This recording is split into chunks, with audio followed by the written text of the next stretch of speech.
For this year's conference, the Cura Foundation launched an international social media campaign asking individuals and families to share their stories of hope in the face of adversity and illness. Cura received hundreds of submissions from around the globe, and they chose one family to join us here in Rome this afternoon. The 2018 Stories of Hope contest winner is the Wilkey family, and who better to share their story than Liz Wilkey, the mother of the family, who has inspired us with her courage.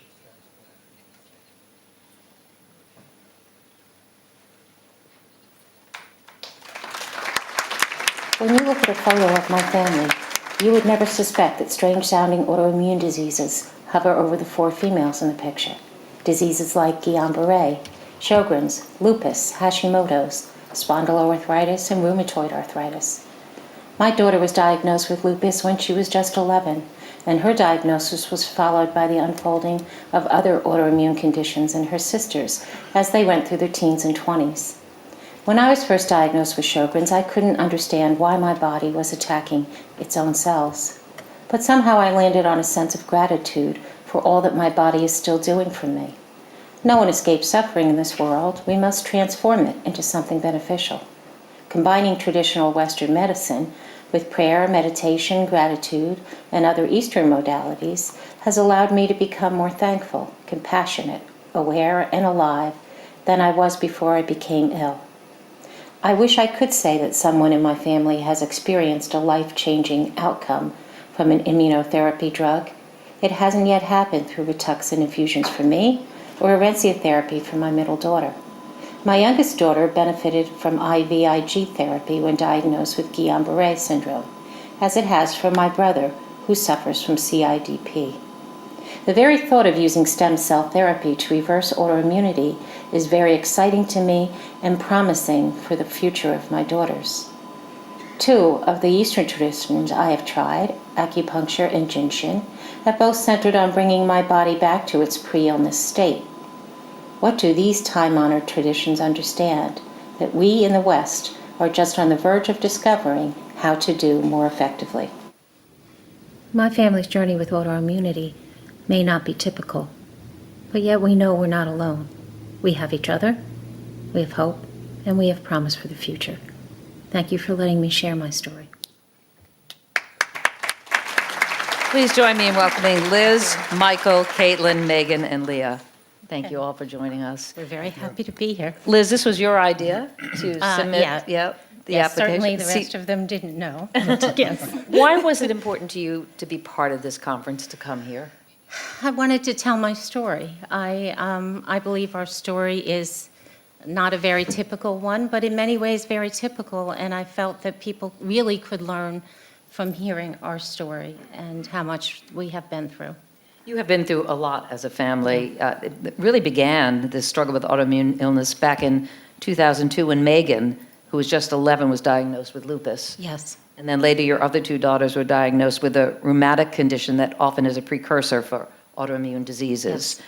As a mom, how did you take that in? That had to be overwhelming to see each daughter in turn get ill. You know, as Victoria was saying before, it's your child, and you would do anything for them. So, and we talked before about guilt. I also am an Irish Catholic, so my guilt level was up there.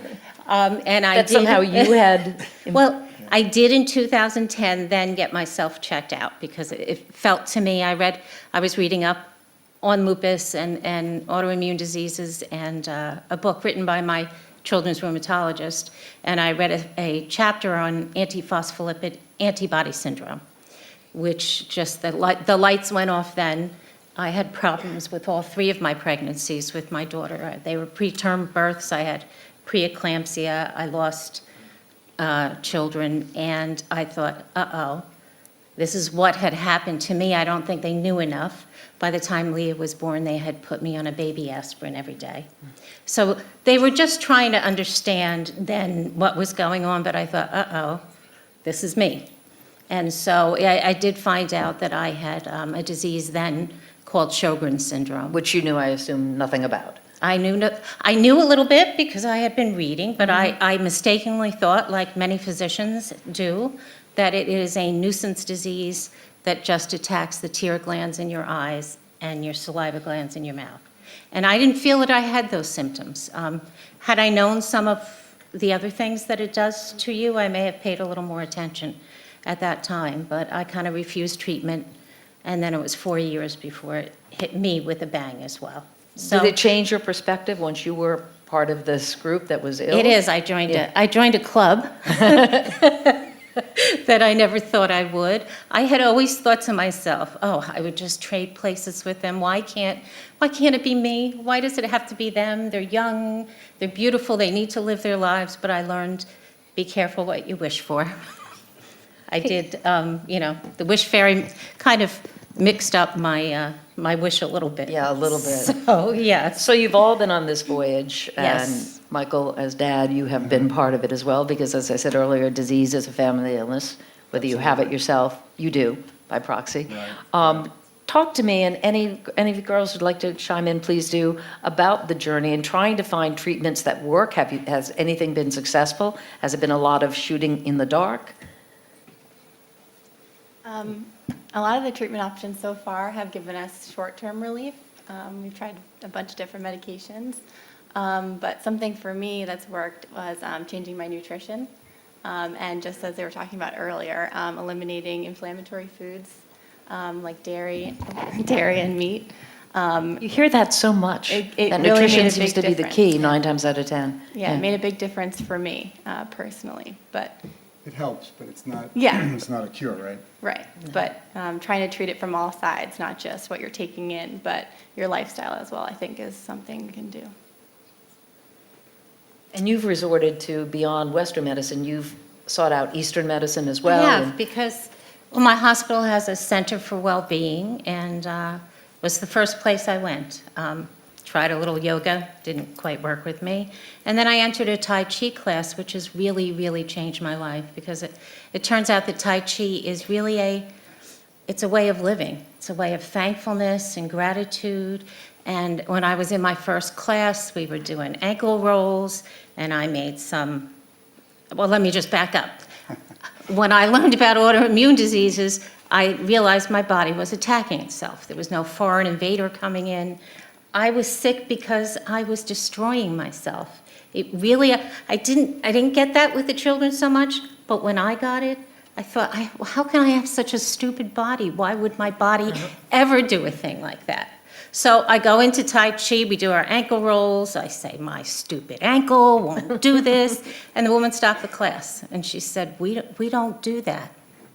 We don't do that. You may have one ankle, it works better than the other, but we have to be grateful and thankful for everything our bodies do for us every day of our life. That sounds like such a leap. But Yeah. Yet it makes, Oh, it was an aha moment for Yeah. me. I mean, my heart was beating, my lungs were breathing air, my brain was working, and so my ankle wasn't going around in circles like everything else.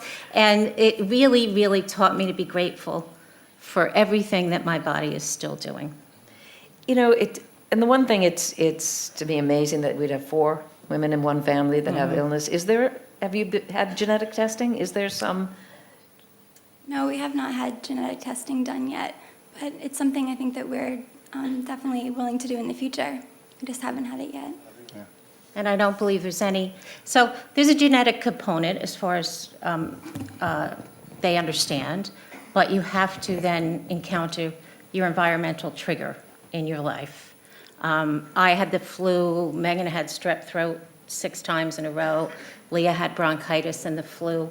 Everybody kind of had some sort of infection that really set their disease into motion. So we're in the same family, the lupus thyroid disease, which Leah has as well, and I have rheumatoid arthritis and lupus, which developed after my Sjogren's syndrome went on. So it's the same family, but to the best of my knowledge, and somebody out here may know a lot more than I do, there is no specific gene that they've been able to target and say this is the one.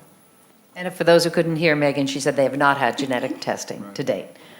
So what have you learned about navigating the medical system? Oh, I think Leah has seen more doctors But than, let me well, just add one thing to that. I mean, it's hypercritical, right, to be, and this is what I think Leah will ping on, to be a self-advocate. Everybody knows you need to be an advocate for yourself in really all walks of life, but it's critically important for this kind of an illness, because I've seen it, I've been there, but they've lived through it. They have to see multiple specialists, right? It's not just one or two, and they have to integrate the information, right? So they're the one triangulating for what they're feeding back. And you guys because have seen they're this. systemic diseases, so they're affecting so many different body parts that you have to go to specialists that deal in that particular body part. Your rheumatologist may manage your overall care or hope to manage your overall care, but Right. I mean, you guys can pick up. Leah developed Guillain-Barré when she was a senior in college, so she was really ill for a long time and a long recovery period, so I think she's seen the most doctors. And how has that affected you, Leah?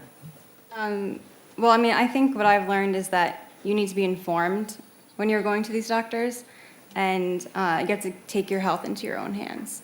And it's not just the doctor's responsibility to diagnose you and figure out the best treatment options. Yeah, my daughters are very smart, so is my wife. So they're in there digging into the information, right? So I think they present a different kind of a patient to most of the specialists that they see, because they do come armed. Of course, being an internet doctor is one thing, but they do have relevant information when they're talking to their specialists, and I think it helps. Yeah, as Leah's saying, be proactive, and more patients are doing that, taking their health into their own hands. But Caitlin, I want to ask you, since you're in medical school, second year, congratulations. That's a hard thing to do, and a lot of doctors here will attest to that.